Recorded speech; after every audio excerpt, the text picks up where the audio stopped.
Here's a look at the new Target exclusive vintage collection Migs Mayfeld.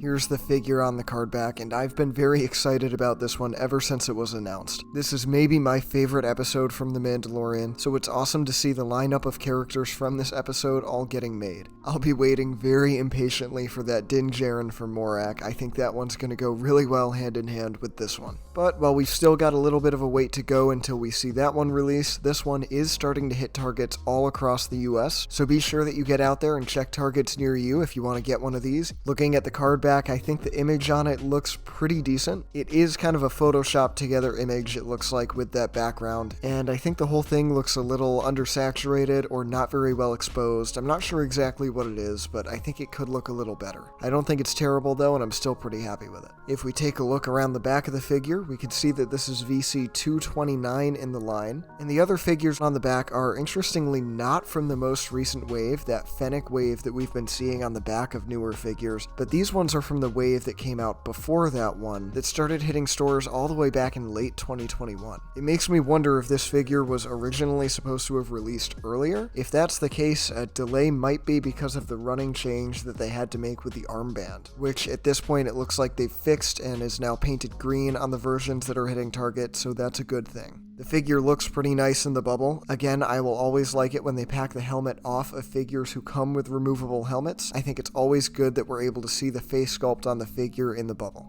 Alright, let's go ahead and get this thing open so we can take a look at it loose.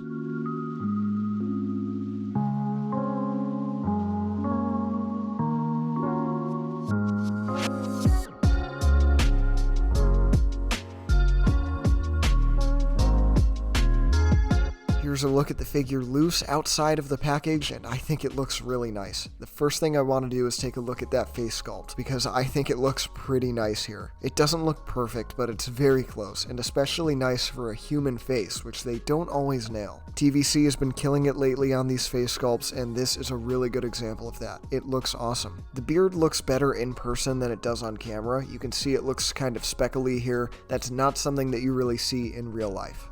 I really enjoy Bill Burr and the fact that he's in Star Wars, and I think his character is awesome in The Mandalorian, so I'm glad that they nailed the face sculpt on this one. It's one of the big reasons why I was excited for this figure. The weathering all over the armor looks great, but I especially love the dirt that they printed around the boots and on the shins. It's really nice to see different densities of weathering on different parts of the armor where it makes sense to have that. That's a detail that I really like to see them do well. One of the things on the sculpt that stands out to me the most is the belt. I don't know why I really like it, but I think it looks really great with all those notches or pouches or whatever those are. Just adds the perfect amount of detail to this outfit that's otherwise pretty simple. Moving up, I think the chest plate looks really good, and it has some nice weathering all around, and that weathering looks nice and matches well with the weathering that we see on the helmet. I think all of that looks great together. Now, the visor on my helmet was printed pretty well. It's all straight, and the black is kept pretty well in that mold, but I have seen it get messed up on some people's version of this figure, so just keep an eye out if you're buying this figure in store. Try to get the one that doesn't have a lot of splotchiness all over the helmet. The blaster fits very well into the holster and into the hand, and that trigger finger can fit really easily around the trigger of the weapon. If we move up to the bicep piece of that armor, again, that was corrected to this green color on the figure, whereas the early versions that people were getting had that piece painted red. That red paint was not accurate. Only Mando's bicep piece was painted red in the episode, and it's how you could tell the two apart when they both had their helmets on. I get that the two figures are just reusing the same body sculpt. I have no problem with them doing that, but it's really important that this one difference they get right, so that if you're displaying the figures with the helmets on, you know who it is. I'm glad that they stopped and made a running change on this figure, so the versions that people are getting should be the accurate one.